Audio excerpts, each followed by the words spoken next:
happy 4th of July weekend. I hope you're having a good time.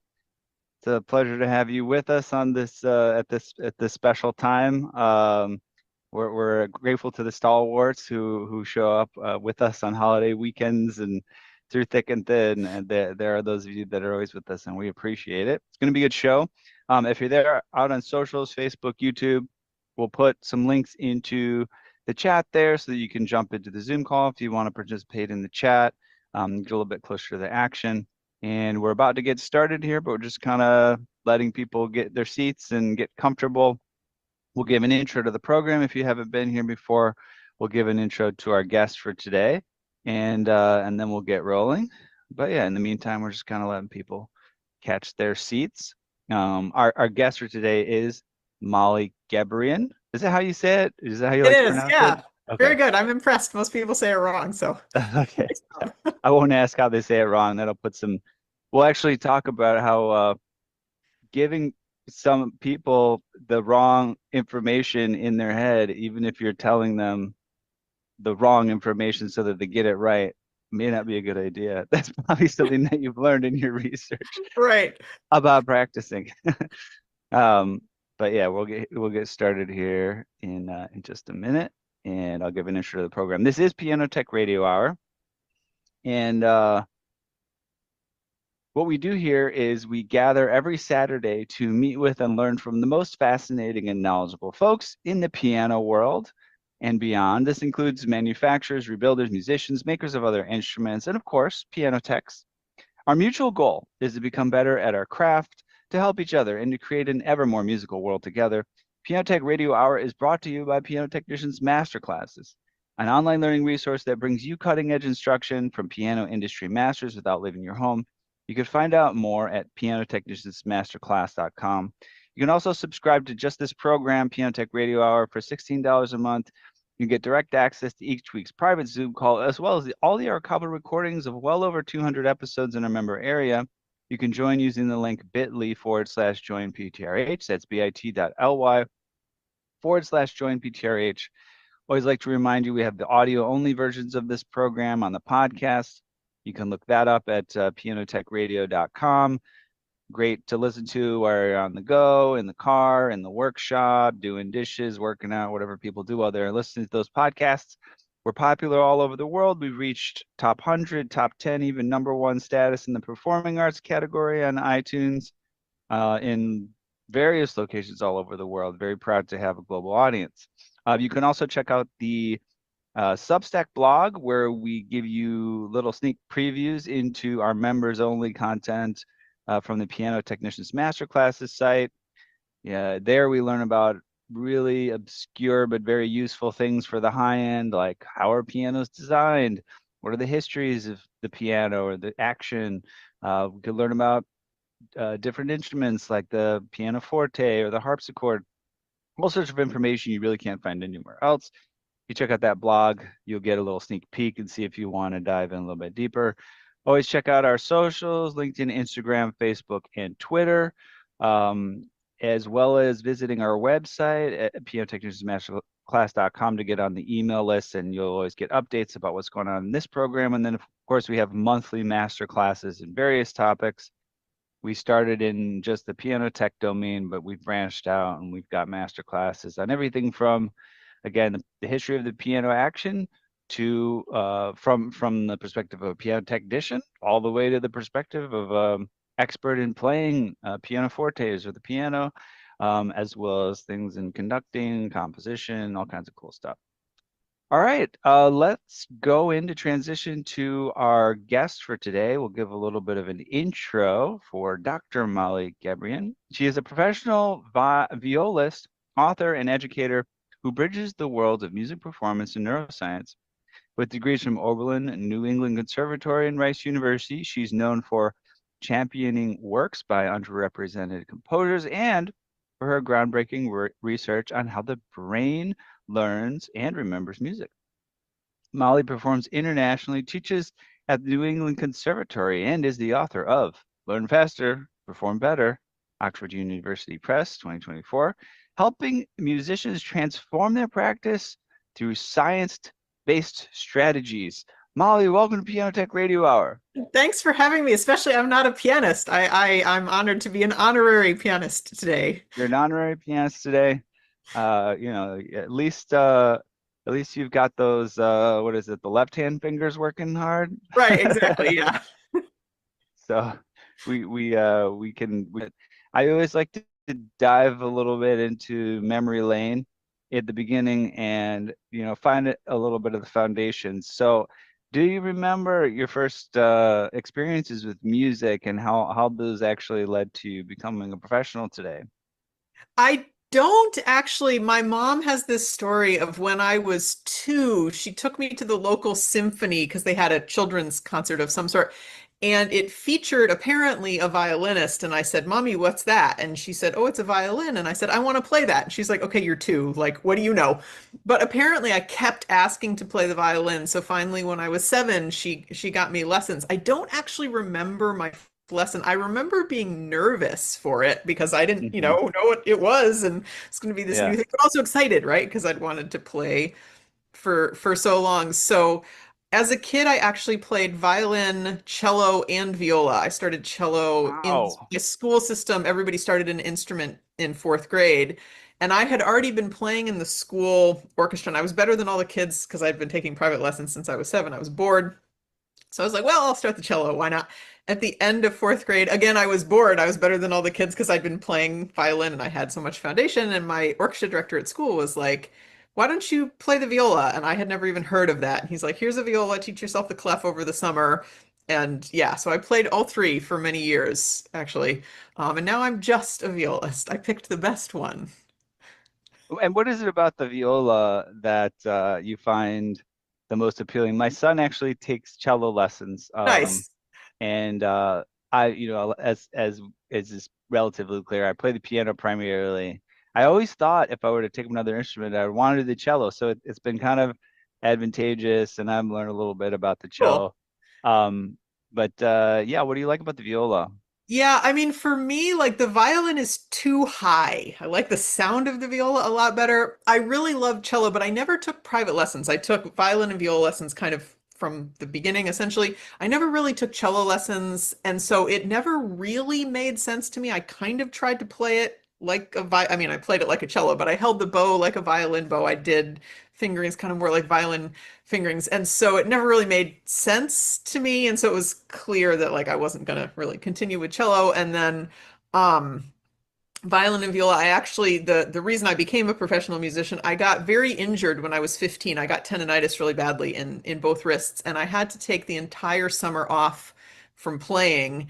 And that's when I realized, like, oh my God, I really, really, really miss this. Like when it was taken away from me, that's when I realized how much it meant to me and how much I loved it. And that summer that happened, I also attended a music camp, a music festival for the first time, and that was a really transformative experience for me. And it made me realize that it was possible to have a career as a musician. I hadn't really like connected that before, even though obviously I was surrounded by professional musicians, my teachers growing up.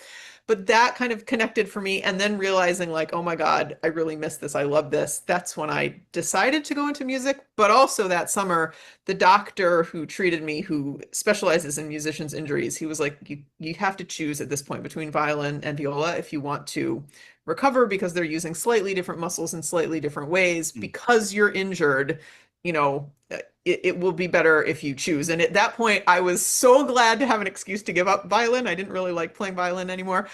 So it was, yeah, it was a very easy and obvious choice for me. Hmm. Okay. That's yeah, I can see what you're saying too. There is a richness, right, that you're going to Right, get out of a viola that you're just not going to get out of a violin for right. most, for most of the range and for what you're Yeah, doing. exactly. I can And appreciate that. personality wise, like violinists tend to be, this is a stereotype, obviously. Violinists tend to be more like divas. They like to be in the spotlight. Violists, we tend to like, we're community builders. We like to like be in the background more, and that's much more my personality. So that worked too. I'm just thinking also about saxophones. I don't know if you know much about saxophones, but I know you have, of course, you have the soprano sax, which is relatively rarely used. You have the alto, and you have the tenor saxophone. I feel like and just tell me if this is totally not your domain. I feel like the what I like about the tenor saxophone as opposed to the alto is kind of exactly this, a little bit more richness, a Yeah. little bit more thickness in the tone. But I don't know that the viola reaches down as far as the tenor saxophone. Do you know, is it I don't considered a tenor instrument? Is it still It is considered like a considered, yeah, I mean, yeah. So I don't know the range off the top of my head of the tenor saxophone, but I know that in yeah. saxophone quartets, so soprano, alto, tenor, and then bari sax, like the Hmm. tenor plays like the viola part It does. Okay. equivalent, right?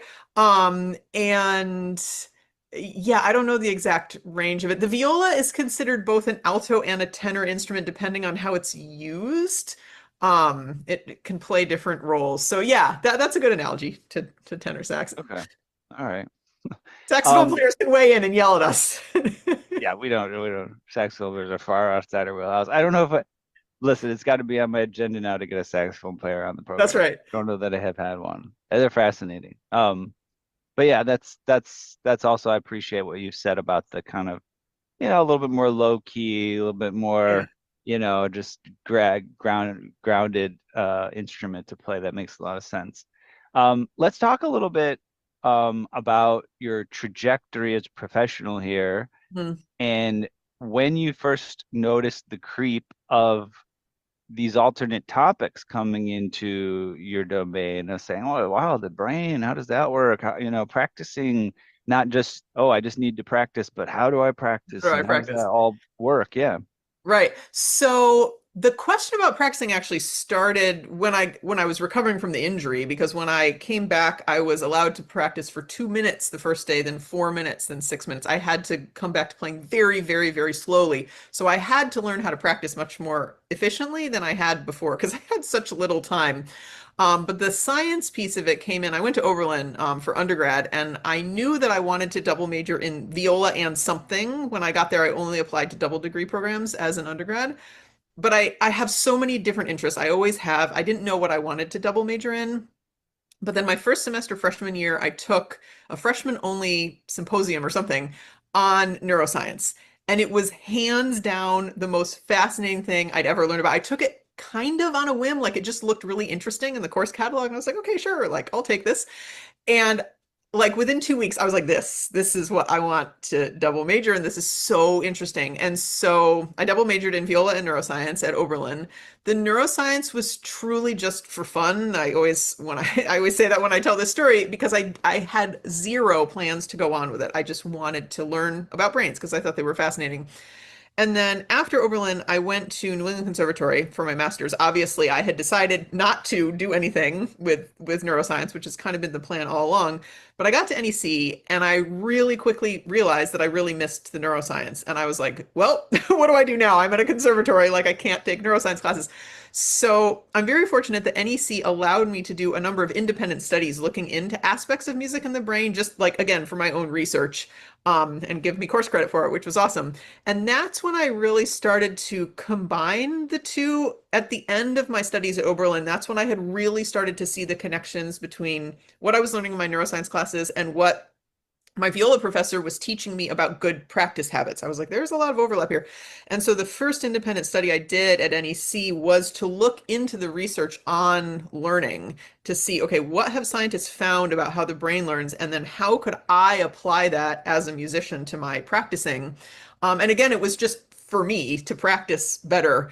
And then after that, I went to Rice University to do my doctorate, and I was back at a research institution. So even though I was doing my doctorate in viola, I was able to take graduate level neuroscience classes pretty much the whole time I was there.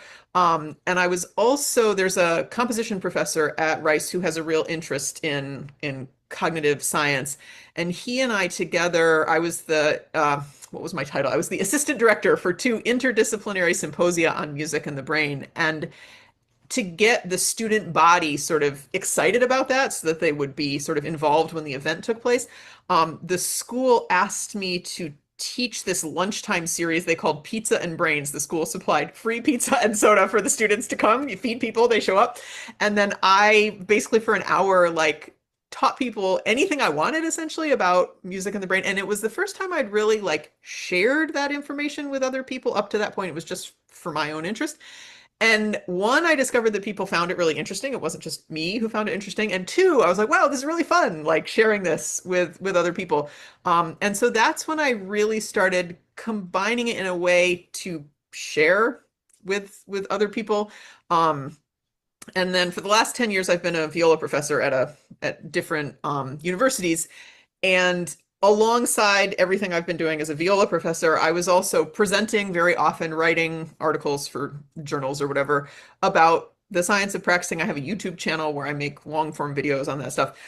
So it's just kind of evolved organically. And now, like you said, I teach at New England Conservatory and I teach classes on the science of practicing. I work with students on that. So now it's the focus of what I do. I'm no longer a viola professor. Yeah. So, and then also when you're teaching classes, is that it like one a semester? Is it a couple of semester? Like how prevalent is that aspect of what you're doing there? Yeah, so at NEC in the fall, I teach a class on the science of practicing. It's basically my book in class form. And then in the spring, I teach a class on, it's basically music perception and cognition, like how does the brain process music? So those are the classes, but I also teach a number of workshops at NEC for whoever wants me to come talk to them about brains, the prep school, the continuing ed school, studio professors that have me coming into studio class, faculty development, all sorts of things. And then I also have 6 hours set aside each week to work one-on-one with students on any practice questions they have. It's awesome. Any student can sign up and come talk to me, and we talk about practicing for however long they signed up for. It's kind of amazing that NEC is paying me to offer that to their students. I would have loved something like that as a student myself, to be like, I don't know what to do with this. You person who knows about this, please help me. So that's been really amazing and really fun to get to do. Yeah, I mean, it's again, I feel like this is a great combo, you and me, to talk about this. I've studied the brain. I told you a little bit about this. I also studied, the musical brain in a sense because I studied birdsong. Yeah, And cool. uh and the birds, they practice, Yeah, or they however do. you want to call it, right? Right, You hear the little chicks, doing their right. chitter chatters, and it slowly but surely turns into their adult song, and it has little influences of the other adults that are around it and stuff. And so that's one of the animal models, right, for Right. musical practice, language learning, and things like that. So it'll be fun to talk about that some more. In terms of being so at Rice, where's Rice located? It's in Um, Houston, Texas. oh, that's in Houston, Texas. Okay. Yeah. And so how much have you been interfaced with academics in neuroscience? So I guess at Rice, you were taking classes with people who studied neuroscience as their official, focus, right? You were in the same classes with those people, and then also, I guess, interfacing with researchers in the domain as well. Yeah. Right. Yeah. Yeah. So at Rice, I was in class with the PhD neuroscience students. Mhm. I wasn't majoring in that, right? So I had to get special permission and they were like, Sure. why do you want to do this? And I was like, just, am I allowed? And they were like, Mhm. okay, but you're going to fail our classes. One of my neuroscience professors told my parents at one of my recitals, she was like, Molly outperforms every student in the class, which is embarrassing because they are PhD students in this subject and Molly is not. And my parents were like, oh, thank you. But anyway, so yeah, I took classes pretty much every semester I was at Rice, neuroscience classes. I worked in a lab for a long time there. There was one of the professors I took a lot of classes with. Her lab studies music, not music, language perception and Okay. production. Sure. Um, and at the time that I was at Rice, I was the only person in the lab, or one of the only people in the lab, who spoke English as a native language. And so everybody had an accent except for me. And that particular lab worked with a lot of people who had had strokes or other types of brain damage, looking at how did they recover from that. And they would come into the lab and do various tests and whatever. And it was really hard for them if somebody had an accent. So I Mm. got to work with a lot of the individuals that came into the lab. It was so cool. It was so fun. It was great to get to know them. It was great to get to see these things that I had read about like in textbooks, like in real life. So and then I also did a lot of just like a lot of people in the lab were doing language perception work where people would come in and like listen to something on a computer and it needed to be recorded by a voice that was neutral. So I did a lot of recording of like random words and random, creating stimuli. So, which was also interesting and kind of fun. So, Yeah, that sounds great. Great, great little tasks or big right. tasks or whatever that you can do as the musician in the room. Right. Right, Yeah, exactly. And there were a number of people in the lab who did have sort of a side interest in music perception or language and music. sure. I don't think there was any, I'm trying to remember if there was any research going on in the lab specifically looking at the two when I was there. I don't think there was, but I had a lot of interesting conversations, obviously, with people on those things. Yeah.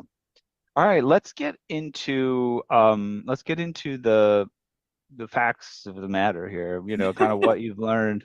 Um, I feel like just just as another comment here, my young son is taking these cello lessons, as I said, and I took piano lessons when I was a kid. When I took piano lessons, my mom didn't, the parents could just go practice.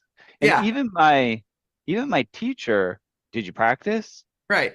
Yeah, and this whole idea, I think it's a lot better these days, from what I see, but kids don't naturally know how to practice, No, but there's nobody almost this does. assumption that if you just tell them to practice, they'll get better at Right, something. right. Um, so I guess I'll just go to this question. I don't know that you have a direct answer for it, but is there sort of like a set of a rubric or something that you think of when you just think of any musician, you've Hmm. got some time, you've been told to practice, and you Yes. haven't been getting everything specific to do there, Yeah, except maybe a song you're supposed to improve upon or some exercise you're supposed to do. How to approach that right. so that you're doing what you should be doing as a practicing musician. Yeah. Right, exactly. You are absolutely right that very few people are actually taught to practice. They're just Yep. told, go practice. And what am I supposed to do? Like, what does that mean? So yes, I do actually have an answer for you. So in very broad terms, what practicing should look like is problem solving and specific problem solving. So you always want to go into your practice session with a goal or a set of goals for yourself as specific as possible. So if you've been given like a song to learn from your teacher, for instance, like what is the hardest part of that song? What are you really struggling with? And be as specific as you can. Like, this particular measure isn't, I can't play this particular measure because I don't know the rhythm or something like that. Um, and then what is your goal for the practice session? Like maybe you're going to try to play that rhythm in isolation correctly 5 times in a row or something like that. Or maybe you can do it in isolation, but you can't do it in context. So your goal is going to be do it in context. But anyways, have a goal, have, how you're going to work on it, and then go into the practice session. And it's important to sort of monitor how you're doing. Often people are kind of playing mindlessly when they're practicing and they're not really self-assessing either in terms of like, how does it sound, good or bad, but also trying to self-assess like, okay, if you did a good job, how did you do that? You need to know that so you can recreate it.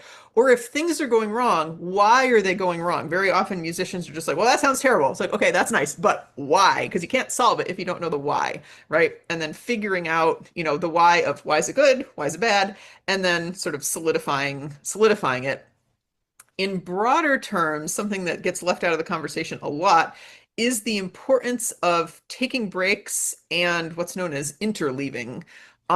So we tend to think, like culturally in general, that we should do things for a big block of time and just like sit down and focus on this thing for a big block of time. But the research is exceptionally clear that we'll make a lot more progress a lot faster and retain what we're trying to learn if we practice in shorter segments with breaks between them, either breaks within the day or breaks across many days. So, for instance, if you're going to study for an exam, you're much better off practicing or studying, sorry, studying for an hour over 3 days than 3 hours all at once, or even better, half an hour over 6 days rather than an hour over 3 days, something like that. Yes. Within a practice session, we also think that we should just like, okay, focus on this one thing, get that one thing. Once you've got that, move on to the next, focus on Sure. that. But the research is exceptionally clear that you'll make a lot more progress and you'll retain it better if you are constantly switching between things. That's what interleaving is, that you're interleaving your various things. So if you have three things to work on, let's just say to make it easy, rather than doing one, two, three, done, you want to constantly cycle between them and come back to them. Because when you come back, your brain gets kind of a refresh on what was that thing again? Oh, yeah, right. And Mhm. that reminder helps it stick better in your brain. So in terms of using your time, that often gets left out of the conversation entirely. Okay. I've got an analogy here from my recent experience, and I Yes. don't know what the biochemistry of it but maybe there's something here too. So, uh, I recently let my 7-year-old have some berries in a little thing on his bunk bed, and then all of a sudden they spilled out, and there was these little blue stains everywhere on the blanket, Uh-huh. and then his mom was like, "What happened? There's stains all Yeah. over this thing. You gotta get these out." It's such good. So, anyways, I learned about the power of baking soda and vinegar, and I looked it up how you do it, right? And you put some vinegar on it. You gotta let it sit for about 10 minutes, Yeah. right? And then you gotta come back and you gotta put some baking soda on it and you gotta let that sit for a little bit. But Yeah. you can't just put vinegar on and then put baking soda on and put vinegar on, it's gonna get out. You gotta let it sit, right? Yeah. Right. And so I had all these little blueberry stains. So I could work on one stain, let Uh-huh. that sit, then work on the other stain, then that's it, and then come back to the first one, right? It Yeah. sounds like it's almost like a similar process, right? Yeah. You gotta let it soak in, Yeah. and there's something going on that's soaking in. And even from a biochemical perspective, it literally could be that there's molecules, neurotransmitters like that are soaking into Right. maybe I there's can some I can growth tell you what hormone that's happens. being Yeah. delivered. Yeah. Yeah. Okay. Tell us. Yeah. I mean, that's a really good analogy. I really love that actually, because you have to, in that case, you have to let the chemical reaction take place, right, for the vinegar and then the Mhm. baking soda to break down Yes. the stain and get rid of it. In the brain, in order for us to learn anything, get better at anything, the brain has to make actual physical changes to itself, both at the level of the synapse, which is where two neurons are close to each other and communicate with each other, but also like bigger structural changes. But the brain has to make actual physical changes to itself. And that takes time, just like the chemical reaction with the vinegar and the baking soda. And the analogy that I often use, actually, because people kind of have had experience with this often, is building muscle. So when you're trying to get stronger, you don't actually get stronger in the workout itself, right? You create micro tears in your muscle and your body then repairs the muscle on your rest days. And then you're stronger when you come back. And if you do leg day every day in a row, that isn't going to work very well, right? Because the body doesn't have that time to repair the muscle. It's essentially the same in the brain. You don't create micro tears in your brain, but like you give your brain the input while you're practicing, and then your brain actually does something with it when you're resting, just like a rest day after a workout. And then you come back, and the brain has done that physical reconstruction. And so you're at a higher level of skill, just like with your muscles, you're at a higher. This really great framework that I've been studying is called the entrepreneurial operating system. Part of the thing is they have a meeting structure which they recommend. Mhm. And I've studied other meeting structures. You've got your sprints that people do for what is it called? Kanban and all these different things. But the key thing that's going on is, you know, people don't like meetings because sometimes people don't know how to run meetings. You get in Yeah. a meeting and like, hey, what are you doing? How's it going? Yeah, and it's all this like kind of blah blah blah. Nobody knows what's going on. But from what my research is, the most efficient meetings is, hey, let's just figure out what were you supposed to do? Mhm. How's it going? Mhm. Is there a problem? Is there a Mhm. roadblock? Let's fix it. Mhm. And then what are you going to do next, right? Yeah. And it sounds very similar to Yeah. your approach to practice. It's got to be about what are the roadblocks Right. and let's fix the roadblocks and really Right. nothing else. There's no doodling around or whatever. Right. That's what the whole deal is, right? Right. Yep, exactly. That's a great analogy. And I think everybody has experienced meetings that are like, what is happening? This is the biggest waste of time ever. Nothing is happening. And I think that's how a lot of people practice. They practice like those useless meetings where they just go around in circles and nothing gets done. Mhm. Yeah. All right. I've got a few notes here on kind of the content here of your book. So let's talk a little bit about um, efficient use of time. Mhm. Okay, maybe you covered it, right, in what you said, but how how do you find people can optimize the actual time that they use for practice? Yeah, so a couple things. One, I'll start big picture in terms of like scheduling your time. Hmm. Um, so you never want to practice for more than like 25 to 30 minutes without at least a 5 minute break. People have often heard of the Pomodoro technique, which is Yeah. the same thing, right? And that's what scientists have found about like what's optimal for the brain after 25 to 30 minutes, take a 5 minute break. But also doctors who work with musicians who get injured, they have found that that is really optimal for protecting the body too. So it's great. So every 25 to 30 minutes, take a 5 minute break. And then after an hour to an hour and a half at the most, with 5 minute breaks, obviously every half hour, then you want to take a much longer break, like an hour and a half to a 2 hour break, because your brain needs like a full break. So often people will try to practice in these big 2, 3 hour blocks of time. And you're just burning your brain out if you do that. So you want to practice. It's fine to practice shorter than what I just said, but you definitely don't want to practice for longer than that without longer breaks. And that will make the time much more efficient just in and of itself because your brain will be able to focus better because you're giving it the breaks that it needs. And like we were just saying, when you take like that longer break, your brain's going to be doing stuff. Hmm. Um, you don't want to practice for more than 4 to 5 hours total in a day. Many people think, oh, you should practice for 6, 8, 10 hours. Like, no, again, you're burning your brain out. That's not a good use of time. In the practice session itself, a lot of this I did already just say, just, like have goals for yourself, have specific goals, be monitoring yourself. Two things I didn't mention that really help make the practice session more efficient is recording yourself often. People are often very hesitant to do that because they think they sound terrible. But the way that people often record themselves is not the most helpful. People tend to, do their practice session, and then at the end of the practice, they'll play through an entire movement or something like that, or entire piece and record that, and then listen back and they're overwhelmed by everything they hear that sounds terrible. A much better way to use recording in the process of learning is, pick out your specific thing that needs work, like we were saying, be really specific. And either once you think it sounds good, record that little bit. It's probably going to be like 10 seconds of music or something like that, right? Record that and see how that little bit sounds. Does it actually sound good? And maybe you'll hear, oh, yeah, that sounds great. Okay. And now you move on. Or maybe you'll hear, oh, there's some things I didn't notice. And then you can fix those rather than having to wait until your teacher tells you those things. The other way to use recording is if something isn't working and you can't figure out why it sounds bad, record yourself. And often it's much more obvious when you hear it or if you video record, if you see yourself play it, that you can't really tell when you're playing yourself, but then you hear the recording and you're like, oh, I'm like really out of tune there, or I'm really rushing. That's why it sounds terrible. Um, and so it can help the diagnostic process. So recording yourself is a way to make practicing much more efficient. And then along the lines of breaks, is to take what are known as micro breaks, like 10, 15-second little breaks where you do literally nothing. Like I get a drink of water, I look out the window, I just kind of space out. There's a very cool study that I talk about a lot from 2021 where they had people learn essentially a button press sequence on a computer keyboard, and they would practice it for 10 seconds, and then they take a 10-second micro break. Then they'd practice it for 10 seconds, 10-second micro break. And what they found when they analyzed the data is that the vast majority of the improvement was due to the breaks, not the actual practicing itself.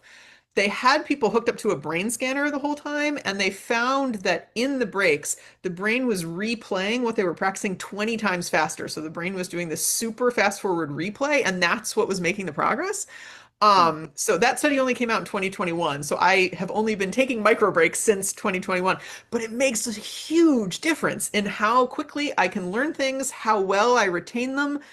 So I would say I practice in 30-minute segments, like I said, and I would say if I added up all my micro breaks over the course of those 30 minutes, they'd probably end up adding up to like 10 minutes of time. Like I take a lot of them. And it makes a huge difference. At first it was like, why am I wasting so much of my time not playing? But I learn so much faster now because of those micro breaks and the bigger breaks too. But Yeah. Yeah, I've run into so much um evidence mhm. that doing things that people typically would go, uh-oh, what is this guy doing? You're wasting your Yeah. time, can be so productive. Right. And it's hopefully as time progresses, these things leak into the common psychology and they become more prevalent. But it's actually, difficult to implement certain things Yeah. because of there's a culture, a Right. residual culture around, oh my gosh, here's somebody, they're just sitting there. Okay. Right. They're not practicing, they're not a serious musician or whatever, even all sorts of different domains. I actually did some personal training with uh, he was a Canadian all-star football player, right? Nice. This guy was beefed up, man. He looked jacked, and he was like, he's retired, and he was in his 50s or something, and he still Yeah. looked jacked. And I did some trading with him. So we did some training, and when I got started, I thought this guy was going to be like, okay, and then you get down there and you do the push-ups, keep doing it, and push yourself and harder and all this stuff. And he sat down and he said, okay, let's come up with a routine that you could do in 15 minutes a day. And I was like, what? And he's like, yep. And it's just going to be 6 exercises and And that's don't it. push yourself. Just take it easy. It's got to be something that you can maintain. And we looked at the diet. He's like, we're just going to do a little journal of your diet for a few days. We'll just find 2 or 3 foods you're going to stop eating and it's going to be fine. Right. And you go and you look at these people and they're so intimidating, right? A Yeah. musician who's virtuosic and they're doing these Right. amazing things, and you're like, this is totally unattainable, or this person that's doing these physical feats.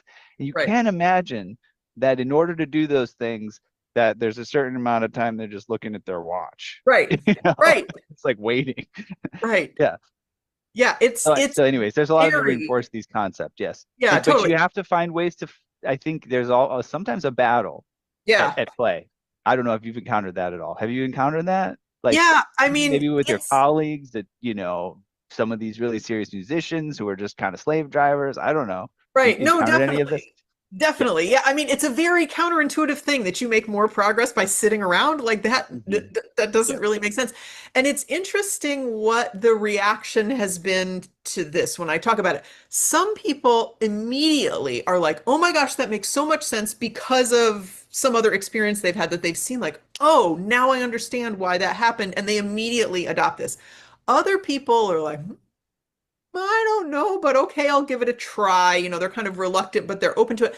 And then other people are like, absolutely not. You have no idea what you're talking about. This is, and I'm like, that's fine. Like, I know that I know what I'm talking about. The research, especially on breaks, it goes back to the 1880s. It's not like it's new information. It's very old information and it's very well established. Um, and like that's fine if they don't want to listen to me, they're wrong, but like, that's fine. But yeah, it's been very interesting seeing people's reaction because there's definitely people who are like, nope, nope, don't want to listen, plug my ears. Okay, fine. Mm. You can make your life more difficult if you want to. All right. So here's a hybrid, which I know you talk about as well, which is the mental practice, right? Yes. So you're not actually working on an instrument. Right. This is also kind of fun. I have a real world example. I've got my 7-year-old. I'm sure this is because his brain is changing so much. He had Yeah. learned things in his lessons Mm. that he could do, and now all of a sudden he can't do them. Mm. And his teacher's like, "What's going What's on? You going can't do on? these. You used to be able to do these."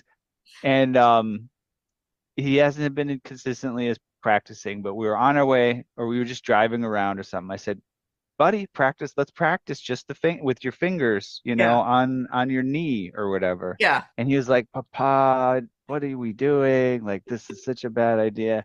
First of all, one interesting thing, the first time he did it, he was doing the fingerings with his right hand, Mm. even though typically he'd be doing with his left hand. Left I found hand. that fascinating. He's kind Yeah. of ambidextrous, and somehow that just transferred, and he still practiced it. Um, and I had him do it, and we did 1 or 2 songs that way. I couldn't get him to do it for that long because he was just so skeptical. But sure enough, that song in the actual lesson, he didn't make the mistakes, right? I Because believe he's it. just moving his little fingers and thinking it through. Yep. So I'm sure you've got a little bit more to share about this, just since you've been doing some recent research on mental Yeah. practice.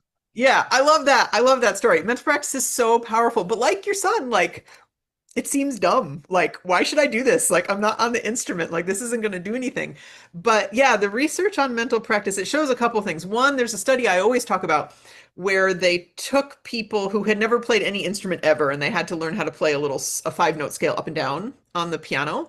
And there were three groups, the practice group, the mental practice group, and the control group. And they were looking at their progress on playing this little thing over the course of the study, but they were also measuring the size of the area of the brain that controls the fingers, because in other research, they found that if you use a body part very sort of intensely and specifically the way musicians tend to use their fingers, that part of the brain gets bigger as a result. And so they thought that in the physical practice group, the part of the brain controlling their fingers would get bigger over the course of the study. The question was, would anything happen in the mental practice group? And what they found was that the part of the brain that controls the fingers in both the physical and the mental practice group got bigger to nearly the same extent, which is kind of wild if you think about it. Like they actually changed the physical structure of their brain just from thinking. Like that's kind of like a superpower. So that's one thing that happens. Another thing that they found in the mental practice research is that when people only do physical practice or only do mental practice, it's not nearly as good as doing the two of them together. And most musicians only do physical practice, right? And they don't do any mental practice. But like you saw with your son, when you do some mental practice, it really makes a difference. Part of the reason it makes a difference, in addition to like physically changing the brain, is in order to mental practice, you have to really understand what you're trying to do. Like with your son, right? Like he didn't get the feedback from the cello to tell him if he was doing it right. And so he really had to know what the Yeah. fingering was, right? And really had to think about, okay, how do I play this? And they found that when people mental practice, the word is mental representations. Basically, your sort of understanding of how something is done. People's mental representations get a lot more detailed and functional and richer, sort of all the way around, because it's harder, because you're not getting the feedback in this case from the instrument. And then when you do put it on the instrument, it's just a lot easier because then you're getting that feedback, but you do have that understanding in your mind. And often when we mental practice, it has to be a lot richer from different angles. Like when I mental practice, I need to make sure, okay, can I hear what it's supposed to sound like the pitches, the quality of sound, dynamics, like all the sound-based things. But I also want to make sure I can feel what it's supposed to feel like what are my fingers doing, what's my bow doing, like all the intricacies involved in both of those things. And it's really easy to kind of not pay attention to some of that stuff or kind of take it for granted when you're playing, because especially the sound, like the instrument produces it. Yeah. And so you don't really have to have a clear sense in your mind, but if you do have a clear sense, it makes it a lot better. Yeah, this is reminding me a lot of the advantages of teaching something, Yeah, right. right? Because, Right. all of a sudden, you know how to do something, you feel real confident about it, and whether it's like, oh, I took the exam and I got 100% or whatever. You're Yeah. like, I'm great. I must know this 100%. Then you go to try to teach it, and you're like, somebody Wait. asks you a question, and you're like, wait, I don't know. And it's building, there's a deeper model, and it's almost Right. just like you said. It's like when you're taking the test is there to give you Yeah. the questions in the first place and give Right. you the optional answers of all the multiple choice or whatever, Right. versus you've got to build your own Yeah. model now in your brain, and your Yeah. brain has to have all of the little support structures to the main thing that goes Right. on, right? Right. Yeah. Yeah, totally. No, you have great analogies. That's a great analogy too, because yeah, you're right. Like, and they always say, like, in order to really understand something, try to teach it to somebody, because Mm. if you don't have all of that built out, like you just said, if you try to explain it to someone and you realize you have all these holes, and the person, asks you, well, Yeah. what about this? And you're like, I don't know, hold on, and you realize where you don't really understand it. Yeah, it's like you're creating a little virtual reality simulator in your brain when Yeah, you do this, right? yeah, That just totally. wasn't there. Yeah. That's really cool. I never thought about it that way. How about sort of the concepts of flexibility and repetition, right? So Yeah. I could do things in nuanced in different ways, but maybe that's just kind of distracting me and I'm becoming unfocused versus, paint the fence for Mr. Miyagi exactly the same way each time and I'm become the master. Right. Yeah. No, that's a great question. And I think the answer is nuanced. I think a lot of musicians think and practice in such a way, and I'm definitely guilty of this myself, that like you're trying to create like the one perfect version so you can recreate that in a performance. And so you try to do like exact repetitions of something. However, what the research has found is if you can only do it in one very specific way, that makes the skill very like brittle and not very flexible, not very what's the word I'm looking for? It just breaks down under Robust, pressure. Yeah, it's not very durable, robust. yeah. That's a good word. Yeah. Whereas if you can do something in a whole bunch of different ways, you have a broader, more flexible version of the skill, and then it's much less likely to break down. So a famous study that I talk about a lot is was done with kids throwing beanbags, and they had one group of kids throw beanbags to a target that was 3 feet away.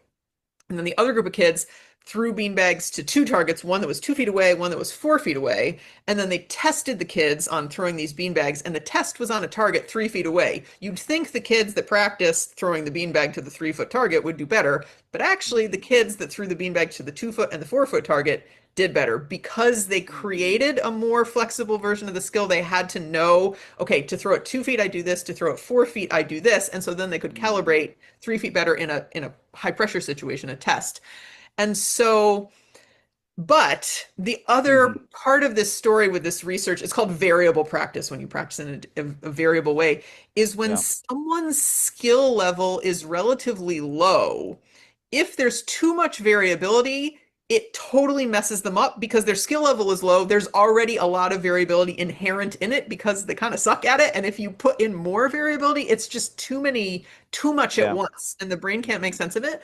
But once somebody is at a higher skill level, if it's too uniform, then it's essentially boring and too easy. And the brain's like, whatever, like this isn't important. And so then you have to make it more variable to challenge the brain in a good way. So how much variability you work in versus more like exact repetitions depends on where you are in the learning process. Um, so by skill level, it's not necessarily like a beginner pianist should have no variability, a professional pianist should have lots of variability. It's where are you as an individual in your learning of this thing. So for instance, I'm a professional violist, but I just started something brand new this morning in my practicing a new section of this piece that I'm learning. And so my practice on that was very uniform because it's brand new and it was really hard and I needed to play it in tune. But once I get better at that section and I can play it, then I need to practice in a whole bunch of different ways to challenge myself, so that when I get up on stage and it's another way, essentially, that I have the flexibility to play it however I want in the moment. Hmm. Yeah, it's funny when you mentioned beanbags. I thought this is totally outlandish, but I thought you were going to say they had kids throw beanbags at the player while they're practicing.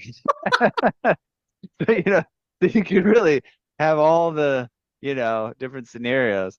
What, That's funny. but that's another thing, with my son, we'll be in the lessons. I play a big cello, to Uh-huh. like practice with him and he Yeah. does his thing. Of course the focus is on him, but every once in a Right. while, you know, I'll be doing something and he'll stop, and Yeah. the teacher will say, "Why do you stop?" And he'll say, "Papa's holding the bow the wrong way," I love or it. something. And the teacher goes, "Yeah, okay, but you need to continue playing," and he's talking about, if you're gonna be in the performance, we're gonna do the Yeah. recital, right? There's gonna be somebody sneezing, there's gonna be, Right. all these different possibilities. I'm gonna drop something or whatever, Right. sometimes he complains, I dropped something or whatever that Right. distracted him. Um, and so, you didn't make it that extreme, you just practicing a little, but the principle is the same, Principle's right? the same. Yeah. You cannot predict the environment of Right. playing Right. with 100% accuracy. So how could you ever model the actual performance Right. to fit the environment for the performance? It's just never going to happen. It's So never you gonna have happen. to have at least enough variability in the Right. situation to compensate for how reality unfolds in unexpected ways. Yeah. Right. Yep. Exactly. Exactly. That's great. That's very refreshing. I mean, that just for me as a person, I'm a very, um as you can see, maybe my propensity towards analogies, even I'm someone who operates on principles, right? Yeah. I'd Same. rather have a Same. principle about how to Mhm. do something Yep. than learn exactly how to do it. Then I Right. just show up and I apply the principles, and I didn't know how it was going to go, but it went okay. It does Right. backfire. If you just have something that you really need to just bang out very Yeah. efficiently. Right. if you're just searching for principles and you don't have some rote method of doing it. Right. Um, let's see here. I would love to touch upon, let me see here, the memorization topic. Sure. Any tips there? And also just kind of getting to a level of confidence, like how I Yeah. know I'm ready, Right. that I can trust myself with something versus that, oh, I just didn't do that one more practice and it's gonna fall apart. Right. Yeah. Great question. So I'll try to answer it in a succinct way. So when we perform from memory, we're relying on our long-term memory, right? Hopefully that we didn't just like learn it yesterday and we're performing it from memory today. And when your brain makes long-term memories, there's three steps to the process: encoding, consolidation, and retrieval. And Mm, it's important to work on all three of them equally, because if any one part of the process isn't done well, essentially, then it seems like you don't remember it. So the first stage, encoding, is basically how the information gets into your brain, like in the first place. And brains really do not like information that feels like it's random or it exists in a vacuum. Um, mm, and so you mm, want to make sure that everything has deeper meaning or it's connected to something you already know, because then you'll hold on to it better. And so if it's just a bunch of random notes and rhythms on the page, it's going to be really hard for you to remember that. But if you can notice, like, oh, this part is just a whole bunch of C major arpeggios, just like in different ways, that makes it a lot easier to hold on to because it's part of a framework. Or if you know, oh, the structure of this song is ABA, and like the two A sections are, the same except for the ending, like that makes it a lot easier to hold on to. If you know what you're trying to express, like emotionally, like, oh, this is the sad part, this is the happy part, just to put it very broadly, like that's going to help you memorize it. So making sure that you understand the music on a really rich, deep, multifaceted level is really, really helpful, not just like playing what's on the page. Second step, consolidation. Basically, the answer to this is to get enough sleep, because most of the consolidation means the information moving from short-term memory, which is where it goes initially, to long-term memory. That happens mostly while you're sleeping. So get enough sleep. That's easier said This than is done. my this is my this is another place where it's like, it's like there is so much pressure to Yeah, just not get sleep for right, some reason. right. It's People are so ridiculous. impressed if It's you so just said, dumb. "Oh, yeah, I only got 4 hours of sleep last night, so I deserve a Terrible. raise and you don't." No, I don't know about that. no, no. If you're only getting 4 hours of sleep, you're not taking care of yourself and your brain's not working at full capacity. So I think you shouldn't Yeah. get a raise. But anyway, so that's the second step, consolidation, get enough sleep. The third step, retrieval, is essentially getting it back out again when you need it. And people tend to not test their retrieval enough and in enough different ways, going back to what we were just talking about with the variable practice. So when we're performing from memory, we're relying essentially on three different kinds of memory: our muscle memory, like what does it feel like to play; our aural memory, what does it sound like, what's the piece supposed to sound like; and then what's known as declarative memory, like what are the actual like notes and rhythms and things that are written down on the page. And most people have one of these that's their strong suit. For me, it's muscle memory. And most people rely on whichever one is strong for them, and they don't realize that either they need to shore up the other ones or even that they can shore up the other ones. So it's important to test them all separately. So for instance, to test your muscle memory for pianists, well, for anybody, play without sound. So for pianists, like don't press the keys down, or if you have an electric keyboard, like don't turn it on. And see if you can play from memory without getting the auditory feedback from the instrument, that you know what it by feel, how it feels to play. To test your auditory memory, can you sing it from memory without kind of like miming along on the instrument, right? And can you do that from memory? And then to test declarative memory, like, can you write it out from memory? Get out some staff paper and try to write it out from memory. That's often Mm, really hard for people to do.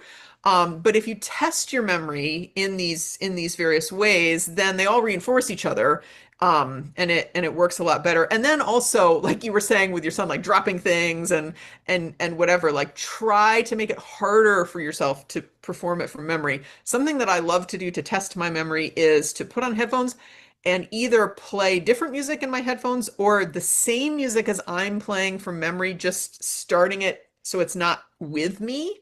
And so it's offset. That's really distracting to try to play from memory with other music playing.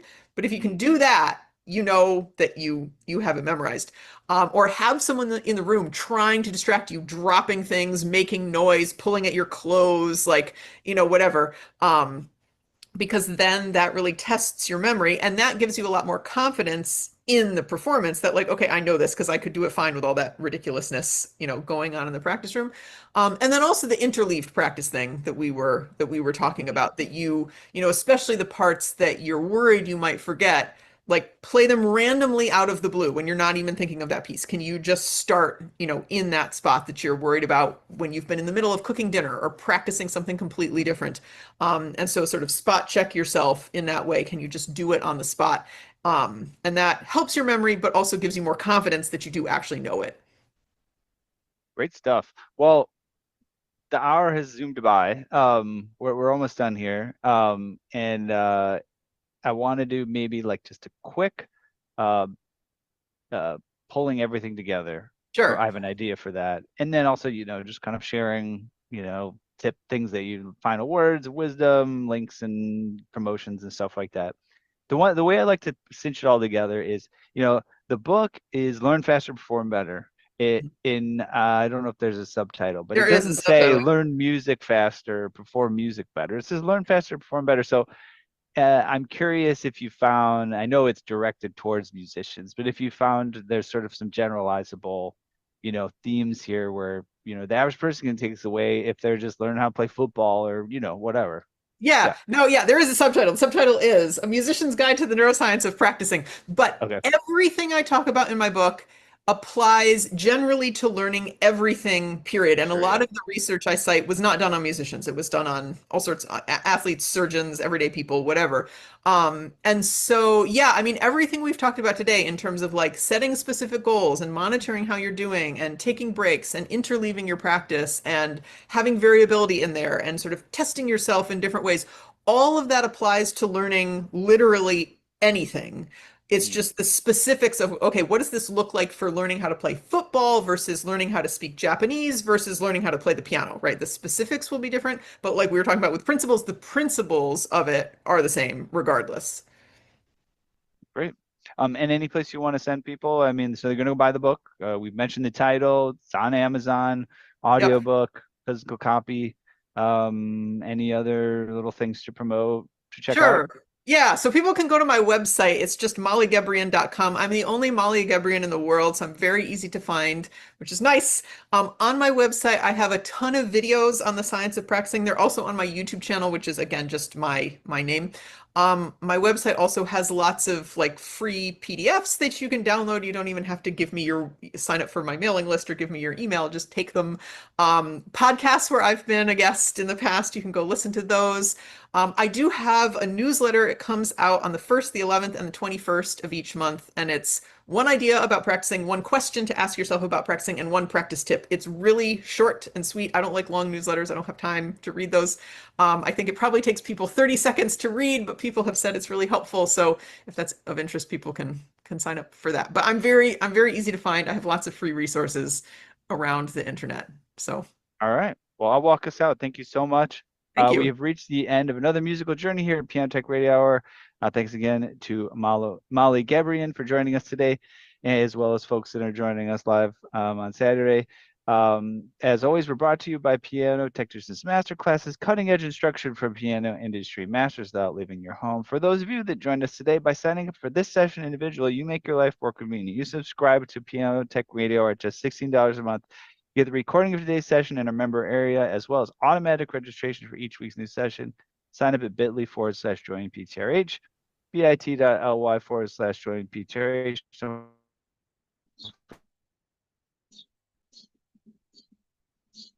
forget about the podcast, the blog on Substack, the email newsletter on our website, and we'll